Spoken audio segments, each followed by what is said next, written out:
So, ayun guys, may nakita ako kasing video dito na comment siya sa isang influencer na sabi niya, ang taba-taba mo.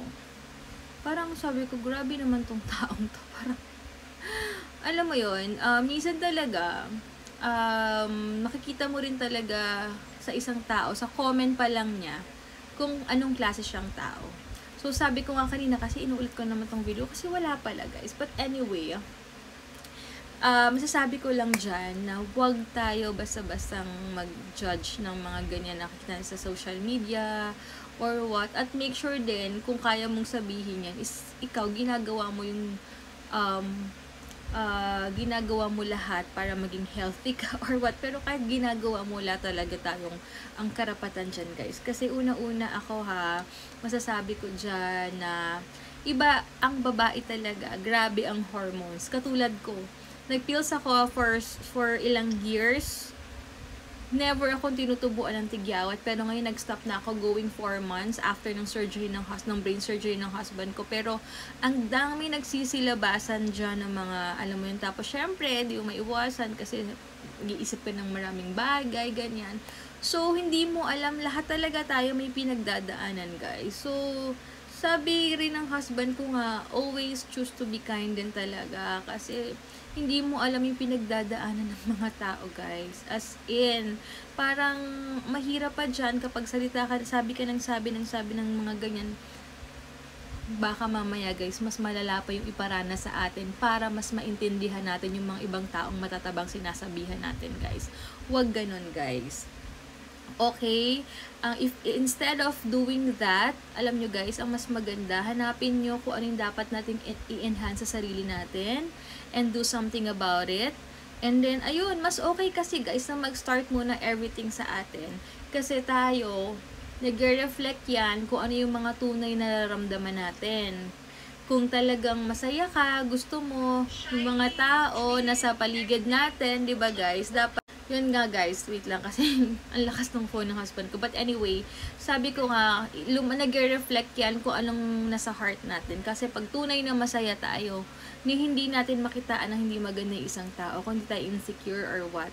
Kasi gusto mo, kapag masaya ka, malinis yung heart mo, gusto mo siyang i-share at gusto mo yung mga tao sa paligid mo masaya rin. Pero kapag miserable ka, gusto mo miserable rin yung tao sa paligid mo.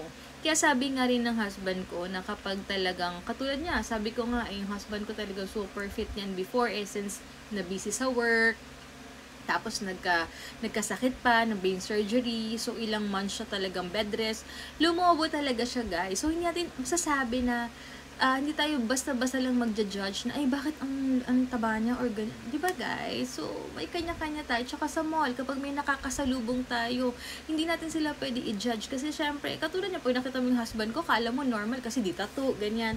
Pero, hindi nyo alam behind that na brain surgery pala, tas meron siyang something na nakalagay dito sa head niya, inside his cup, mga ganon guys. So, don't judge. Kahit anong sabihin mo. Kaya minsan kapag may na-encounter ka na napakasungit na tao na natabaan mo lang or tignan ka lang ganyan, hindi natin sila pwede i-judge din kasi malin mo pinagdadaanan sila, hindi okay yung araw nila or may nararamdaman silang something, ganyan. So, wag natin gawing wag tayong maging feeling entitled na lang na porket hindi naman tayo kilala ng isang tao, since na-insecure lang tayo, gusto natin mangdamay ng kamiserable na na-feel natin.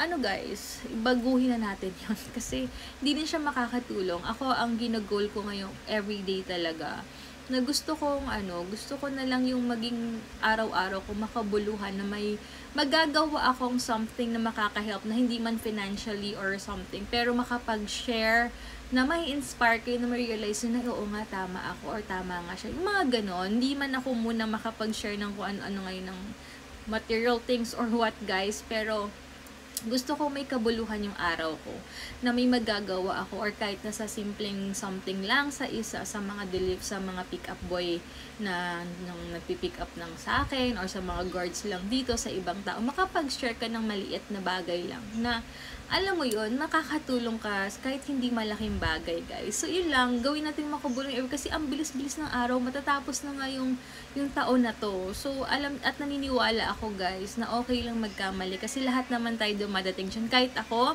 bago ko matutunan ko ano ko ngayon, ang dami ko rin pinagdaan. Kaya nasasabi ko to sa inyo, guys. At para maiwasan nyo na rin yung mga ayaw nyo mangyari sa buhay nyo. Alam nyo yun, guys. So, yun lang. And, tsaka, guys, iba-iba tayong bone structure. Kasi ako, katulad ako, maliit talaga yung bone structure ko. As in, nagkataon lang na nagkaanak talaga ako kasi talaga ako, active talaga ako. Kaya bumalik agad yung katawan ko before nung dalaga ako. Or mas payat pa nga ako ngayon. Pero,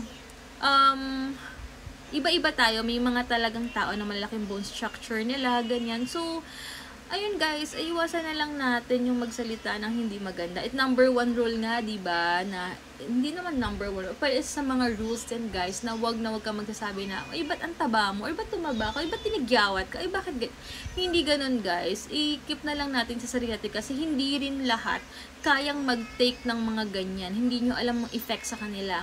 Ako, kahit ako ngayon, pag unless kaya ng tao magsabihan siya ng ganyan. Kasi hindi natin, pero iba na dumadaan sa depression, anxiety, may pinagdadaan na sasabihin nyo pa ng ganyan. So, lagi nyong iisipin, ano kaya mafe-feel ko kapag sinabi rin sa akin to. So, ayun lang guys, ha, lang tayo, I mean, just a reminder lang din guys, na choose to be kind, whatever happens, or kahit anong nangyayari dyan guys, magpakabuti tayo kasi mas grabe ang balik sa atin kapag talagang sobrang kalmado ka lang, magpakabait ka lang guys. Okay, yan lang guys. Thank you!